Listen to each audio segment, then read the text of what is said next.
Hello everybody and welcome back to today's video.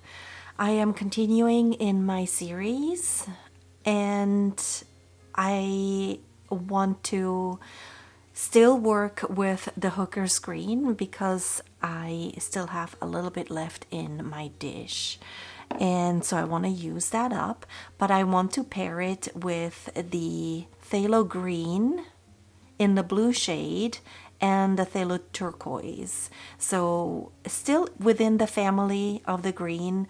The hooker screen is going to be there to brighten things up a little bit and just pull out a little bit more of that green that is in those two colors. But then I also have a little bit of the Aussie gold in here that I could potentially bring in as well if I needed some brighter spots. But I'm going to stay with these three colors for the majority of the process, at least as far as the background color goes. I am working with the Hahnemühle watercolor paper. I have taped it off just like I always do, and I am working on the back side because the front is a little bit smoother. The back side has a little bit more tooth to it, so I like to use the back side. I have done this 6 times before. The process is exactly the same, so I figured by now you all know what I'm doing and we can keep the chatter to a minimum and just maybe let you enjoy it with some music. If you have any questions, feel free to leave me a comment. I'll make sure to get to it and answer it. If there is anything that is out of the ordinary, I will of course come in and explain what I'm doing, but I don't think so. So the watercolor is what we're going to start with first. I might bring in some of the gouache. I'm definitely going to bring in some of the acrylic markers, the Posca pens, the fine liners, and so on.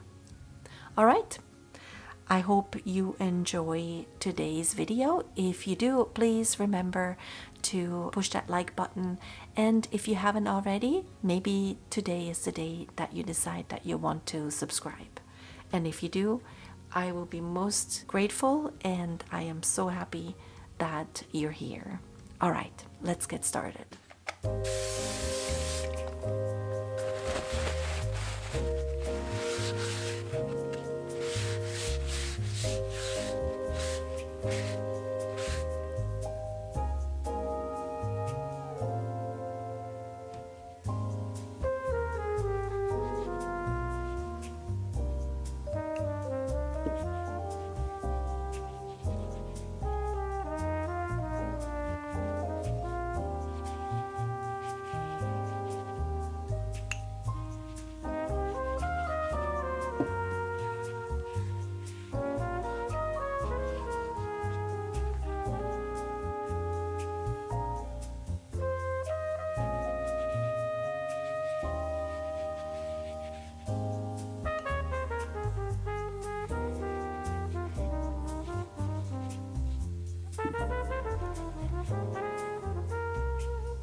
I just wanted to come in here real quick and show you before I continue, because it did somehow dry, a little bit streaky. There are these up and down brush stroke movements. I'm not super happy about it, but I am hopeful that it will get covered up with whatever we're gonna do next. So yeah, that's never happened. I don't know if one of the brushes that I used last still had some color on it. I don't even remember doing that. So I might have to look back at the footage and it'll become clear what happened. Because when it was drying, I didn't see it. Regardless, we're gonna continue with this because I really like the colors and it will just become part of that first layer. I also pulled out some of the gouache, and I also have some of the Arrtx acrylic markers that might work color-wise. So I've prepped those, and then, you know, the usual Posca pens, white markers, fine liners, and so on and so forth. All right.